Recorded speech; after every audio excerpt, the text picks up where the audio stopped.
It's Doodle, and I'm going to be showing you all the mods I have done on my Triumph Street Triple R, as well as going over how much everything cost after I bought my bike.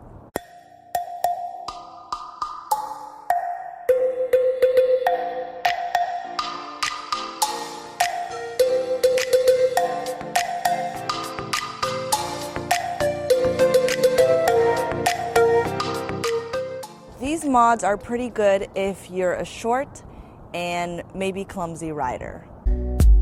So the first thing I did was I added a windscreen.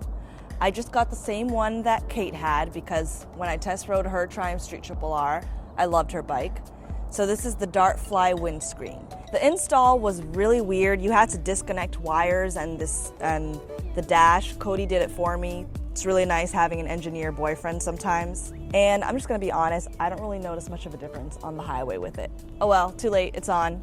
It's a little bit expensive, but if you do your research on online forums, some will say that a cheaper one from China is not worth it and that it's worth it to cough up the extra dollars.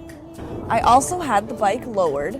A lot of people may tell you never to lower a bike, that it'll mess up the suspension.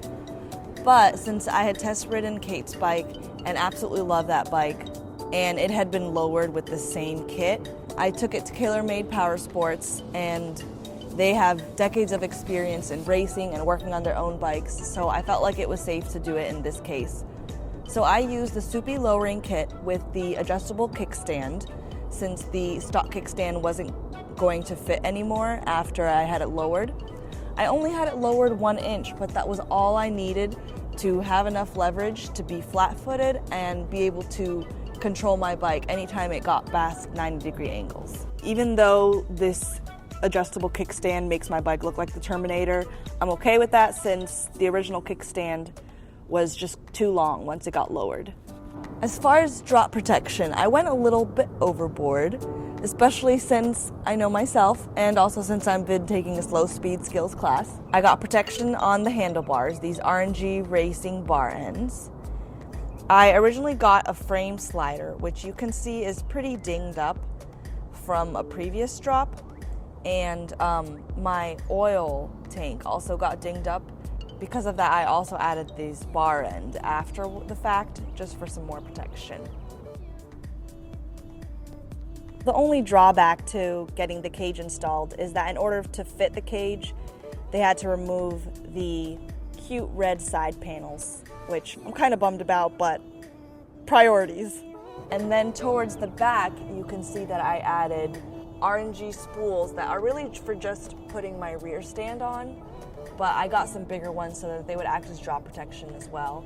And then I added these on the back, and CaylorMade had to do some cutting on my bike to make it fit, which was great.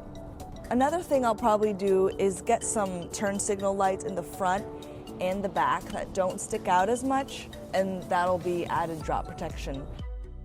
Now what I'm going to do is total everything out of everything I did after I bought the bike, so that you can get an idea if you're trying to buy a bike, how you need to budget outside of the actual purchase for the bike itself. So my bike cost $6,750. I got it through a private seller, so I was able to save a little money through there. Tag registration was $504. The installation of some of these mods and also lowering the bike, fixing my brake lever that was broken, and just doing an all-over inspection, since I did get it through a private seller, was $368.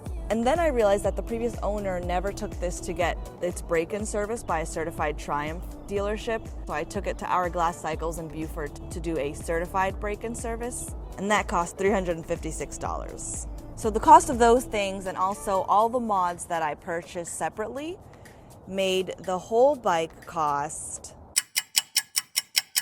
$9,165.19.